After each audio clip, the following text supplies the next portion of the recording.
Hello friends, my name is Kajal और आप सभी का स्वागत है मेरे चैनल पर।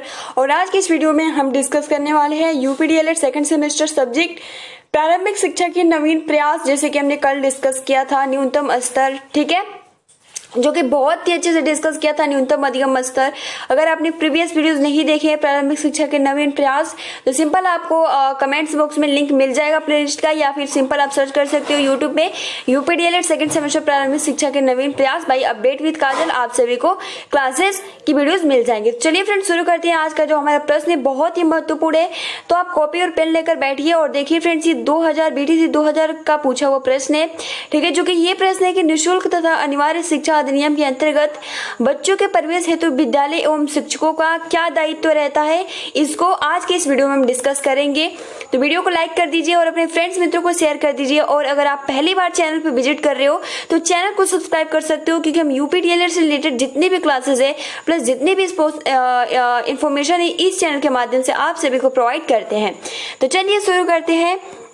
तो सबसे पहले आप देख सकते हो कि सरकारी विद्यालय निःशुल्क शिक्षा प्रदान कर, निःशुल्क मतलब होता है कि आपका बिना किसी फीस के, ठीक है, यानी सरकारी विद्यालय निःशुल्क शिक्षा प्रदान करेंगे। साथ ही निजी यानी जो प्राइवेट और विशेष श्रेणी वाले विद्यालयों को भी आर्थिक रूप से निर्बल समुदायों के बच्चों के लिए पहली कक्षा में 25% स्थान आरक्षित करना होगा। यानी सबसे पहले तो पॉइंट यही याद कर लीजिएगा कि जो दायित्व होता है कि जो सरकारी विद्यालय होता है वो निःशुल्क शिक्षा देगी, बट जो प्राइवेट कॉलेज होता है, जो और विशेष श्रेणी के विद्यालय होते हैं, वो भी 25% मतलब कि छूट देंगे, जो कि जो बच्चे समुदाय या थोड़े गरीब हैं, ठीक है, आर्थिक स्थिति से कमजोर है, तो उनको 25% स्थान यानी छूट देना होगा, ठीक है। और देखिए इसमें पहला जो पॉइंट है कि कोई भी विद्यालय प्रवेश लेने के लिए न तो कोई अनिवार्य दान या चंदा ले सकेगा और न ही अभिभावक या बच्चे के चयन के लिए कोई प्रणाली अपना सकेगा।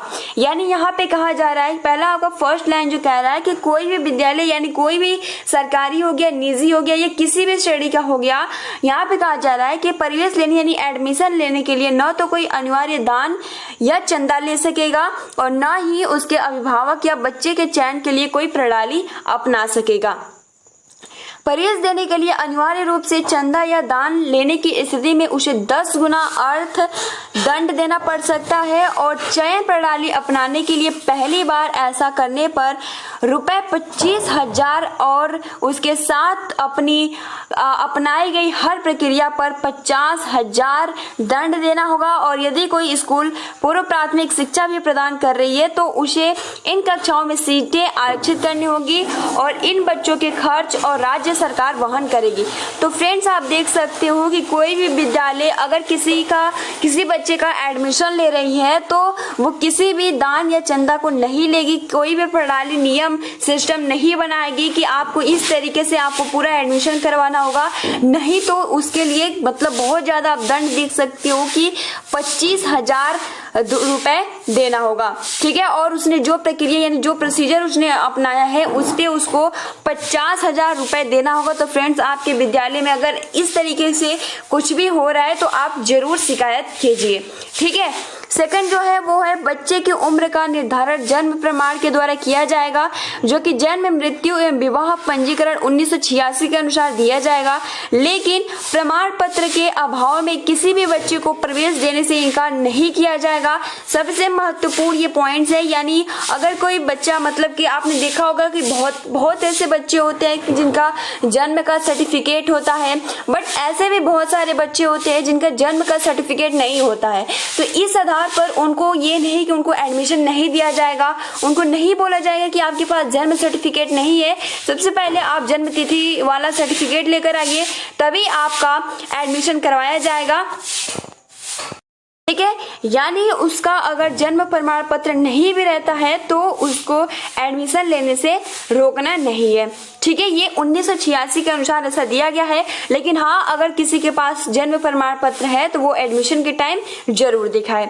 अब देखिए अगला जो पॉइंट कि किसी भी बच्चे को किसी की कक्षा में रोका नहीं जाएगा और न ही स्कूल से निष्कासित किया जाएगा जब तक कि वह प्रारंभिक शिक्षा पूरी न कर ले। यानी वो क्लास 1 या क्लास 2 या क्लास 3 में है, अगर वो किसी भी क्लास में है, वो किसी भी क्लास में आकर पढ़ रहा है तो उसको रोका नहीं जाएगा, ठीक है, या फिर उसको निकाला नहीं जाएगा वो प्रारंभिक शिक्षा जब तक पूरी न कर ले। तो आपने देखा भी होगा कि बहुत सारे छोटे छोटे बच्चे होते हैं वो प्राथमिक स्कूल में चले जाते हैं, बट जो शिक्षक होते हैं उनको डांटते हैं या फिर बाहर नहीं निकालते हैं, ठीक है, क्योंकि पहले से ही उनको उन पे ये रिस्पॉन्सिबिलिटी है, उत्तरदायित्व है कि आपके अगर स्कूल या प्राथमिक विद्यालय में कोई बालक या बालिका आती है, ठीक है, तो आप उसको निष्कासित नहीं करेंगे, आप उनसे इंफॉर्मेशन लेंगे कि आप किस क्लास में पढ़ना चाहते हो, ठीक है, तो आप उसी के आधार पर उनका एडमिशन ले लेंगे, यानी आप उसको निष्कासित नहीं कर सकते हो, ठीक है। नेक्स्ट जो पॉइंट है वो है कि किसी भी बच्चे को शारीरिक या मानसिक यातना नहीं दी जाएगी। ऐसा किए जाने पर सेवा नियमों के तहत उस पर व्यक्ति पर अनुशासनात्मक कार्यवाही की जाएगी। यानी आपने देखा भी होगा कि बहुत सारे ऐसे शिक्षक होंगे कि जो बच्चों को दंड, शारीरिक दंड, यानी कुछ क्वेश्चन पूछते हैं आंसर नहीं दे पाते हैं तो मतलब कि बहुत ज्यादा टफ उनको दंड दे देते हैं, शारीरिक दंड दे देते हैं और डेस्क पे खड़ा करवा देते हैं, या मतलब इस तरीके से पूरा प्रोसेस होता है। तो अगर इस तरीके की कार्रवाई कर रहा है तो जो शिक्षक है उसको बहुत ज्यादा मतलब इस तरीके का अनुशासन नहीं होना चाहिए स्कूल में, ठीक है। इससे क्या होता है, जो बच्चे होते हैं वो डर जाते हैं और स्कूल नहीं जाते हैं।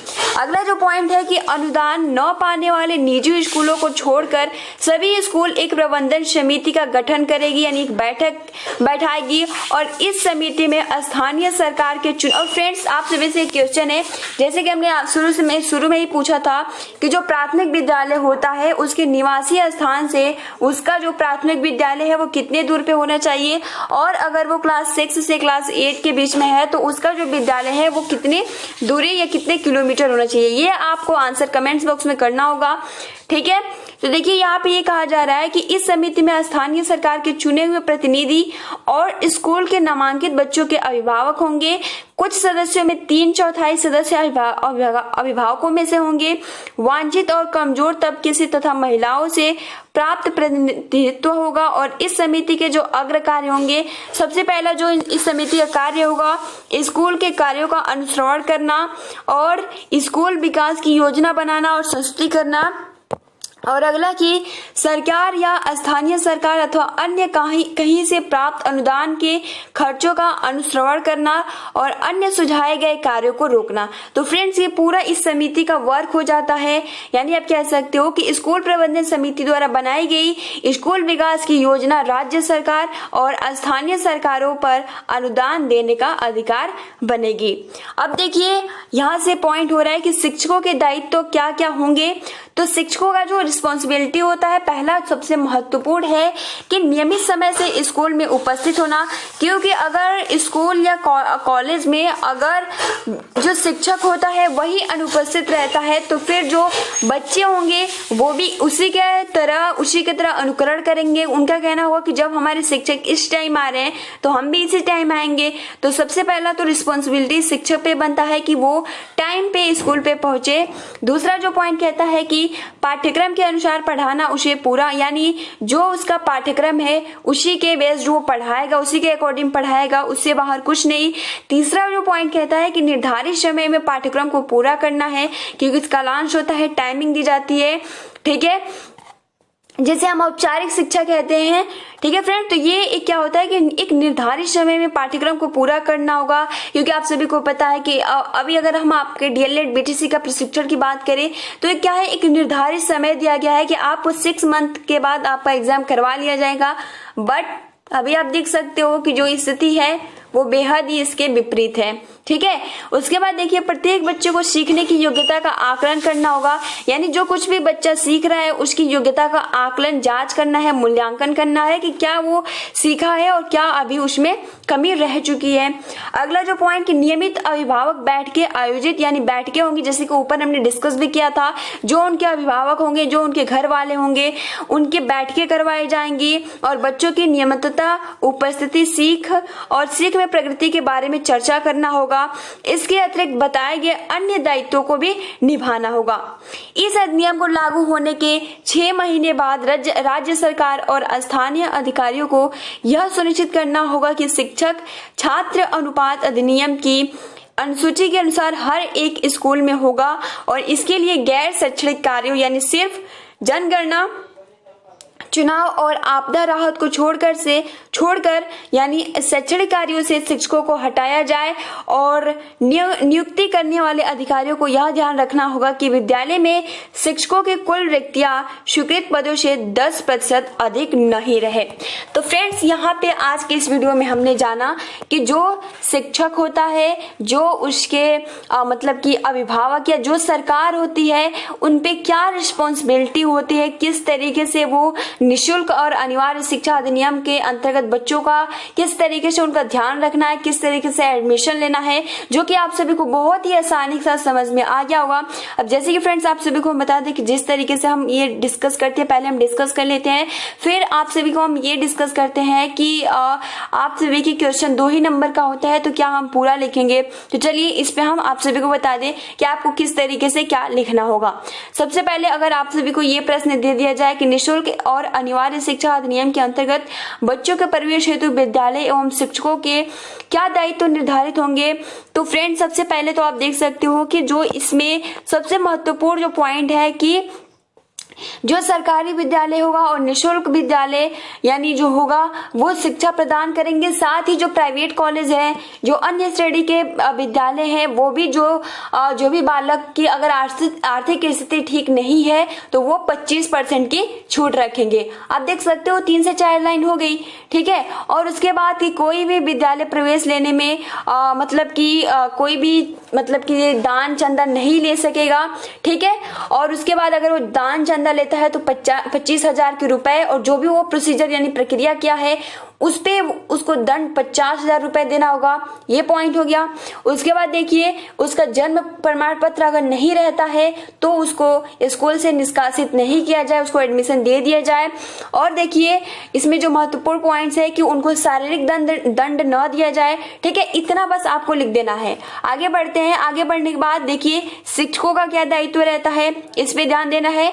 तो जो शिक्षकों का सबसे महत्वपूर्ण की नियमित समय से स्कूल में उपस्थित होना है, पाठ्यक्रम के अनुसार पढ़ाना है, निर्धारित समय में पाठ्यक्रम को पूरा करना है और प्रत्येक बच्चों का सीखने का आकलन करना है, ठीक है। तो ये कुछ महत्वपूर्ण पॉइंट्स हैं जो कि बस इतना ही लिखना है, इससे ज्यादा नहीं, क्योंकि ये तो यहाँ विस्तार से दिया है ताकि आप समझ जाए और एग्जाम के टाइम में बहुत ही अच्छे से लिख दें। तो फ्रेंड्स आई होप कि आपको ये क्वेश्चन बहुत ही आसानी के साथ समझ में आ गया होगा। तो फ्रेंड्स आज के लिए इतना ही, और जो ये महत्वपूर्ण हमने प्रश्न डिस्कस किया बहुत ही महत्वपूर्ण है और आप इसको आसानी से समझ भी गए होंगे। तो फ्रेंड्स आज के लिए इतना ही। वीडियो को लाइक कर दीजिए और अपने फ्रेंड्स मित्रों को शेयर कर दीजिए। और अगर आपने प्रीवियस वीडियोस नहीं देखे हैं तो आप सभी को कमेंट्स बॉक्स में प्लेलिस्ट मिल जाएगा, या फिर आप प्लेलिस्ट को सेव कर लीजिए अपने चैनल पे, ठीक है। आप वहां से भी सिंपल देख सकते हो। तो चलिए मिलते हैं 5 बजे वाली क्लास में, चूंकि टाइमिंग होती है 5 बजे और जो सब्जेक्ट होता है वो होता है सामाजिक अध्ययन, जिसमें हम लेसन 2 डिस्कस कर रहे हैं। तो चलिए मिलते हैं। आप अपना ख्याल रखिए और अच्छे से प्रिपरेशन करते रहिए।